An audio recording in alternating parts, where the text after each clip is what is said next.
Thanks, guys. Jordan Ryland coming to you from the Daily Iowan TV Sports Studio on this Super Bowl Sunday edition of Courtside. While the majority of the sporting world may be thinking pigskin at the moment, we're talking hardwood on the program this evening. Both the men and women's hoops teams suiting up over the weekend. Bluder's Bunch finally stubbing its toe Saturday at Carver at the hands of visiting Nebraska.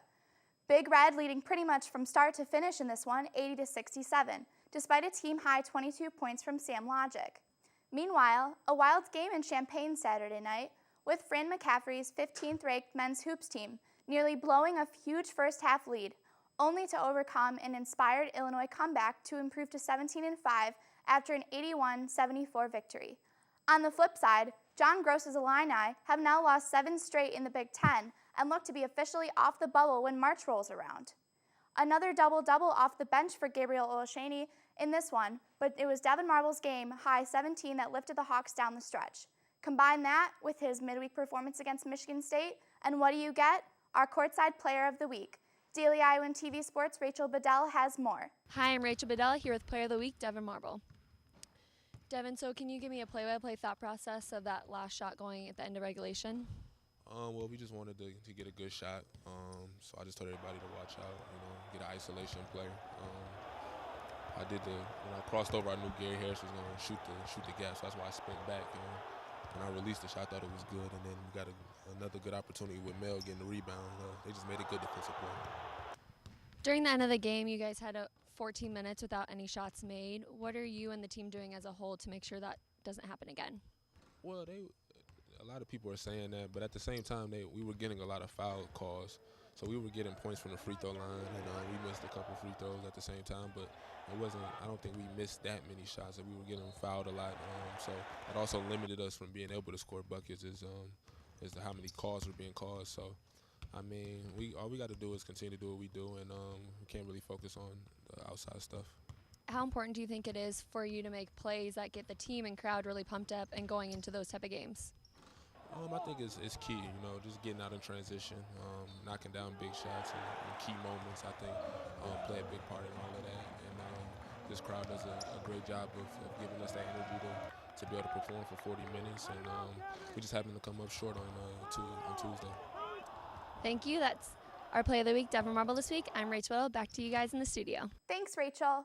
Taylor Axelson and Dalen Sochek ready to take us home with their weekly 5 things. But as you would expect, our courtside staff with their own Super Bowl predictions.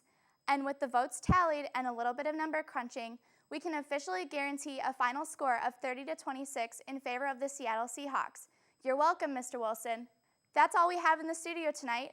Taylor, Jalen, take it away. Hello and welcome again to 5 Things. I'm Taylor Axelson.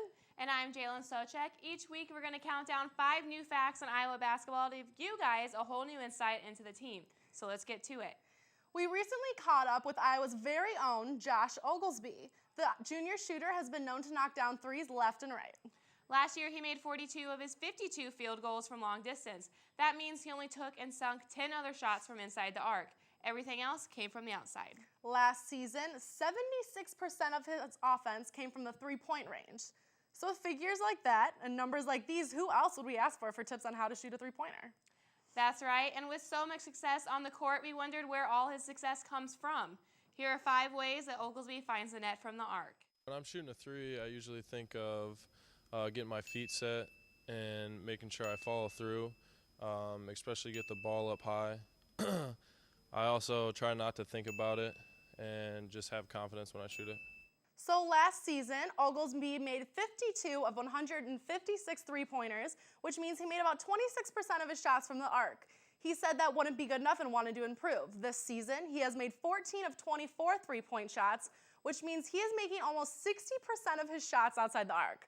I would say that is an improvement. Even though he is not playing as much this season, the fact that he's making 60% of his three-point shots could really help out as Iowa makes its way towards March Madness. And crunch time, Oglesby could really help out for a win. And that's all we have for this week. Thanks for hanging out with us, and be sure to tune in next week where we'll throw you 5 more things your way. Back to you guys at the desk.